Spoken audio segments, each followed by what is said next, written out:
ഞാൻ വിചാരിച്ചു പിരികം രണ്ടും കൂടി ഇപ്പൊ കൂട്ടിക്കെട്ടും. ഓക്കെ, നമ്മുടെ ഗെയിം എന്താന്ന് വെച്ചാല് ഞാനൊരു ഡയലോഗ് പറയും, അല്ലെങ്കിൽ ഒരു സിറ്റുവേഷൻ പറയും. ആ ചേട്ടന്റെ ക്യാമറ ഇരിക്കുന്ന ചേട്ടന്റെ മുഖം ക്യാമറ സൂം ചെയ്ത് നോക്കുമായിരിക്കും പെട്ടെന്ന് എന്തെങ്കിലും പറ്റിയോ. അതെ അതെ. ഓക്കെ, അപ്പൊ ഞാനൊരു സിറ്റുവേഷനോ ഒരു ഡയലോഗോ അല്ലെങ്കിൽ ഒരു സിനിമ ഡയലോഗോ എന്തെങ്കിലും തരും. അതിന്റെ കൂടെ ഞാനൊരു ഇതുപോലൊരു നവരസവും പറയും. അപ്പൊ ഞാൻ പറയുന്ന നവരസത്തിൽ വേണം അത് ചെയ്ത് കാണിക്കാൻ. എനിക്ക് കത്തിയില്ല. അടച്ചോ? എനിക്ക് കത്തിയില്ല. ഇല്ല, അതായത് ഇപ്പൊ ഞാൻ സിറ്റുവേഷൻ പറയും, ഒരു ഡയലോഗ് പറയും. ഞാൻ പറയുന്നത് ഹാസ്യത്തില് അഭിനയിച്ച് പറയാൻ പറയും. ഓ അങ്ങനെ. അങ്ങനെ ഫിലിം നെയിമോ? അല്ലല്ല, ഫിലിമിലെ ഡയലോഗോ അല്ലെങ്കിൽ എന്തെങ്കിലും ഒരു കോമൺ സിറ്റുവേഷൻ. കോമഡി ആക്കും. ഓക്കെ, റെഡി അല്ലേ? ഓക്കെ, അപ്പൊ സിറ്റുവേഷൻ ഇതാണ്. ഞാൻ ചേച്ചിയുടെ ബെസ്റ്റ് ഫ്രണ്ടാ. എൻ്റെ ഒരു വകയിലുള്ള ഒരു അമ്മാവന് ഒരു ആക്സിഡന്റ് പറ്റി ഹോസ്പിറ്റലിലായി. അപ്പൊ ഇക്കാര്യം ഞാൻ അമ്മാവന് വേണ്ടി ഭയങ്കര ക്ലോസാ. അപ്പൊ എന്നോട് ഇക്കാര്യം പറയാനുള്ള ധൈര്യം ആർക്കും ഇല്ല. അപ്പൊ ആ ടാസ്ക് ചേച്ചി എത്തിച്ചേക്കുവാ.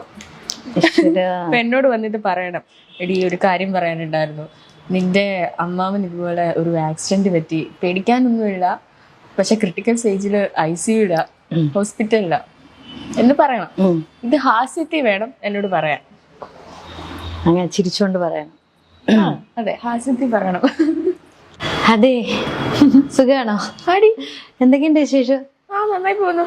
നമുക്ക് അമ്മാനെ ഒന്ന് കാണാൻ പോവാം. അമ്മാന്റെ കാര്യം വൻ കോമഡിയാ. നിന്റെ അമ്മാന്റെ കാര്യം വൻ കോമഡി ആയിട്ടിരിക്കുക. പുള്ളി പൊതുവെ ആളിച്ചിരി കോമഡിക്കാരനാണ്. പക്ഷെ അതല്ല, ഇന്ന് പോകുന്ന വഴിക്കേ ഒന്നും പറയണ്ട, ഒരു പട്ടി കുറുകെ ചാടിയതാ. പുള്ളി നേരെ ചെന്ന് പട്ടിയുടെ മണ്ടയിലോട്ട് വണ്ടി കയറ്റിട്ട് കറങ്ങി അടിച്ചിട്ട് ഒരു ക്രോസിൽ ഒരു വണ്ടി വന്ന് ഇടിച്ച് കറങ്ങി അടിച്ച് വീണു. കാലും കൈയൊക്കെ ഒടിഞ്ഞ് ഇച്ചിരി ക്രിട്ടിക്കലായിട്ട് ഹോസ്പിറ്റലിൽ കിടക്കാം. അതിന് അല്ല, നമുക്കൊന്ന് കണ്ടിട്ട് വരാം. വൻ കോമഡി എന്ന് എല്ലാരും പറയുന്നത്. മുഖക്ക ഇങ്ങനെ ഇരിപ്പുണ്ടെന്നാ പറഞ്ഞത്. നമുക്കൊന്ന് അമ്മാവൻ ആശുപത്രിയിലായതാണോ നീ പ്രചരിക്കുന്നത്? ഓക്കെ, ഇത്തിരി സംഭവം പൊളിഞ്ഞെങ്കിലും അതെ, ഒരുപാട് വലിച്ചു നീട്ടണ്ടല്ലേ? അതെ, അതായിരിക്കും നല്ലത്. ഓക്കെ, ഇനി അടുത്തൊരു ഡയലോഗ് വേണോ? വേണം വേണം, 5 എണ്ണം ഉണ്ട്. 5 എണ്ണോ? 9 രസങ്ങൾ ഉണ്ടായിട്ട് 5 എണ്ണം കുറച്ചതാ.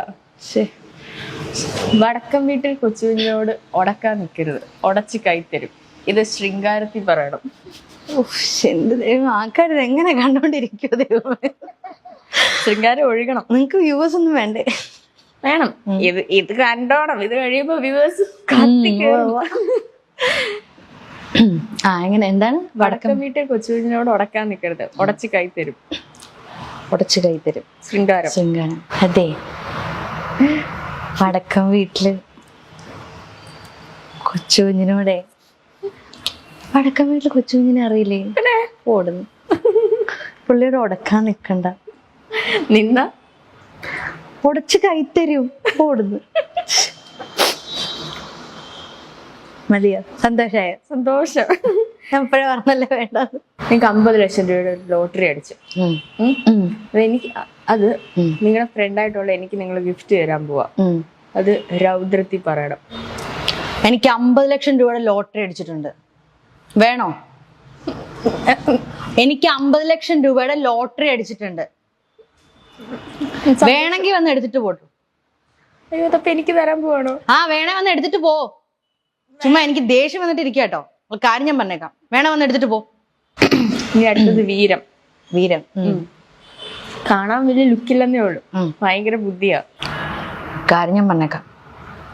കാണാനൊട്ടും ബുദ്ധി അല്ല, അയ്യോ കാണാനൊട്ടും ലുക്കില്ലെന്നേ ഉള്ളു. ഒടുക്കത്തെ ബുദ്ധിയാ. കാണാൻ ഒടുക്കത്തെ കാണാൻ വലിയ ലുക്കില്ലെന്നേ ഉള്ളു. ഓഡീഷനും വല്ല പോയിട്ടില്ല? ഇല്ല, ഞാൻ ഇതുവരെ പോയിട്ടില്ല. കാണാൻ വലിയ ലുക്കില്ലെന്നേ ഉള്ളു, ഒടുക്കത്തെ ബുദ്ധിയാ. കാണാൻ വലിയ ലുക്കില്ലെന്നേ ഉള്ളു, ഒടുക്കത്തെ ബുദ്ധിയാ. കേട്ടോ? എന്നാര് പറഞ്ഞു? ഓരോരുത്തരും പറയുന്നു, നമ്മളതൊക്കെ അങ്ങ് വിശ്വസിക്കല്ല. ഇപ്പൊ എന്താ ചെയ്യുന്നു? നീ അടുത്തത് കരുണം.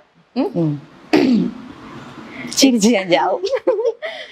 എക്സ്ക്യൂസ് മീ, കാക്ക തൂറിന്നാ തോന്നണേ. കരുണമാണേ നമ്മുടെ. തെറ്റിടാ.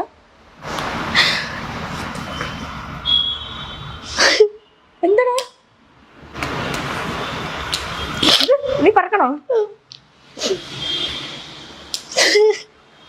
ഞാൻ മോനെ കാര്യം പറ, എന്ത് പറ്റി? കാക്ക ചത്തുപോയോ? കാക്ക തൂറിയതാ തോന്നുന്നു. അയ്യോ എന്റെ മോനെ, എനിക്കിങ്ങനെ വന്നല്ലോ.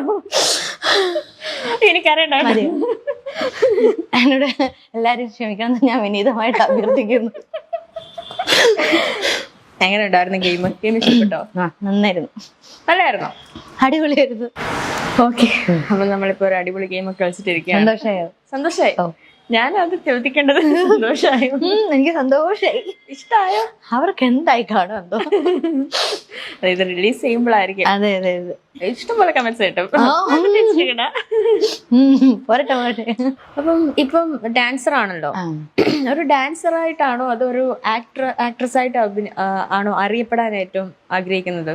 അത് അങ്ങനെ ചോദിച്ചാൽ വലിയ പ്രശ്നമാണ്. രണ്ടും ഇഷ്ടമാണ്. രണ്ടും ഇഷ്ടമാണ്. രണ്ടും ഇഷ്ടമാണ്. നമ്മുടെ ശോഭന ചേച്ചിയൊക്കെ പോലെ ആക്ട്രസ് കം ഡാൻസർ അങ്ങനെ. ഓ, ഇഷ്ടപ്പെട്ടു കേട്ടോ. അത് ഭയങ്കര ഇഷ്ടമാണ്. പിന്നെ എല്ലാം ദൈവത്തിന്റെ അനുഗ്രഹം പോലെ. ഇപ്പം ഡാൻസ് തന്നെയായാലും കുഴപ്പമില്ല, നമുക്കൊന്നും പറയാൻ പറ്റത്തില്ല. നമുക്ക് ഈ ഫീൽഡിൽ നമുക്ക് എത്ര നാൾ നിൽക്കാൻ പറ്റുമെന്നോ അല്ലെങ്കിൽ നമുക്ക് എത്ര നല്ല ക്യാരക്ടേഴ്സ് ചെയ്യാൻ പറ്റും എന്നൊന്നും അറിയാൻ പറ്റില്ല. പിന്നെ ഡാൻസ് ആകുമ്പം അത് നമ്മളാണല്ലോ തീരുമാനിക്കുക ഇപ്പം എത്ര നാൾ വേണം എങ്ങനെയാണെന്നൊക്കെ. ദൈവം സഹായിച്ച ഒരു കുഴപ്പമില്ലാതിരിക്കുകയാണെങ്കിൽ ഡാൻസ് മാത്രമായാലും കുഴപ്പമില്ല. നല്ല വർക്ക് കിട്ടിയാലും കുഴപ്പമില്ല. ഞാൻ എല്ലാത്തിലും ഹാപ്പിയാണ്. എല്ലാത്തിലും ഹാപ്പിയാണ്. അങ്ങനെ ഇന്ന ഒരു നിശ്ചിതമായിട്ടൊരു എയിം? ഓ, അങ്ങനെയൊന്നുമില്ല. അതൊരു ലക്ഷ്യമില്ലെന്ന്. ഓ, അപ്പൊ ഞാനൊരു ലക്ഷ്യമില്ലാത്തവളായിരുന്നല്ലേ? അതിപ്പോ മനസ്സിലായല്ലോ. മറ്റേ ഇന്ന് തന്നെ ഒരു ഭിത്തിയിൽ ഇങ്ങനെ എഴുതി വെക്കണേ എയിം എന്ന് പറഞ്ഞിട്ട്. എനിക്ക് കിട്ടിയതൊന്നും അങ്ങനെ കിട്ടിയിട്ടുള്ള കാര്യങ്ങളല്ല. ഞാനിങ്ങനെ എയിം ചെയ്ത് അങ്ങനെ എടുത്തിട്ടുള്ള കാര്യങ്ങളൊന്നും അല്ല. അതൊക്കെ എങ്ങനെയൊക്കെയോ സംഭവിച്ചു പോയി. ഓക്കെ, ഈ ഫീൽഡിൽ ഏതെങ്കിലും ഒരു ഗോഡ് ഫാദർ ഉണ്ടോ ശരിക്കും? ലൈക്ക് എന്ത് കാര്യത്തിനും ഉപദേശം തരുന്ന, ഓടിച്ചെല്ലാൻ പറ്റുന്ന, ഹെൽപ്പ് ചോദിക്കാൻ പറ്റുന്ന, റെക്കമെൻഡേഷൻസ് ചെയ്യുന്ന അങ്ങനെ ആരെങ്കിലും? അങ്ങനെ ഒരാളുടെ പേര് നമുക്ക് അങ്ങനെ പറയാൻ പറ്റേ. എനിക്ക് ആദ്യമേ മുതൽ എൻ്റെ കൂടെ നിന്ന് എന്ത് ചെറിയ ചെറിയ കാര്യത്തിനായാലും പോലും ആദ്യമേ തന്നെ എപ്പോഴും കൂടെ നിന്ന് സപ്പോർട്ട് ചെയ്യുന്നത് അമ്മ അച്ഛനും തന്നെയാണ്. അത് ഞാൻ ഏത് വഴിക്ക് പോകണം, ആ വഴിക്ക് പോയാൽ അത് വേണ്ട, അത് തെറ്റാണെന്നൊന്നും ഇത് വഴിക്ക് പൊക്കോ അങ്ങനെ പറഞ്ഞ് അതായിരിക്കും നല്ലതെന്നൊക്കെ പറഞ്ഞു വിടുന്നത് അവർ തന്നെയാണ്. പിന്നെ നമ്മുടെ കൂടെ വർക്ക് ചെയ്യുന്നവരൊക്കെ ഇപ്പം എന്തെങ്കിലും ഇങ്ങനെ ഒരു ക്യാരക്ടർ വന്നിട്ടുണ്ടോ, ചെയ്യണോ, ഒക്കെ ആണോ എന്നൊക്കെ ആരോടെങ്കിലും ചോദിച്ചാൽ അങ്ങനെ പറഞ്ഞു തരുന്ന ഒരുപാട് ഫ്രണ്ട്സ് ഒക്കെ ഉണ്ട്. ഓക്കെ, ഇപ്പൊ അച്ഛൻ ആർട്ടിസ്റ്റ് ആണെന്ന് പറഞ്ഞു. ഈ അമ്മയ്ക്കും അനിയനും ഒക്കെയുള്ള ടാലൻസ് എന്തൊക്കെയാ? അമ്മയ്ക്ക് എന്റെ പുറകെ ഇങ്ങനെ നടന്ന്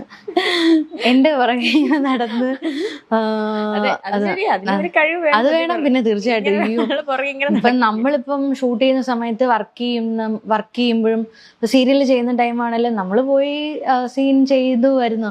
പക്ഷെ രാവിലെ മുതൽ വൈകിട്ട് വരെ രാത്രി വരെ തീരുന്നിടം വരെ അവിടെ ആ റൂമിൽ ഇങ്ങനെ വെറുതെ ഇരിക്കുന്നുണ്ടല്ലോ, വെറുതെ ഇങ്ങനെ ഇരിക്കണം. പിന്നെ എന്റെ പുറകെ അത് ചെയ്യണം ഇത് ചെയ്യണം, എന്നെ ഹെൽപ്പ് ചെയ്യാനും അങ്ങനെ. അത് ഭയങ്കര ഒരു വലിയ പാടാണ് കേട്ടോ, രാവിലെ മുതൽ ഇങ്ങനെ ഇരുന്ന്. അത് വലിയ പാടാണ്. ഞാൻ ഒരുപാട് അമ്മമാരെ അതുപോലെ കണ്ടിട്ടുണ്ട്. നമ്മുടെ ഇൻഡസ്ട്രിയിൽ ഒരുപാട് ആർട്ടിസ്റ്റുകളുടെ അമ്മമാർ ഇങ്ങനെ കൂടെ ഇരുന്ന് രാവിലെ മുതൽ രാത്രി വരെ ഇരിക്കുക. അത് കുറച്ച് പാടാണ് കേട്ടോ. ശരിക്കും അവർക്കൊരു അസോസിയേഷൻ തുടങ്ങണം. അത് വേണം. മോഡേൺ ഡ്രസ്സസ് ആണോ അതോ നാടൻ വേഷങ്ങളാണോ കൂടുതൽ ഇഷ്ടം?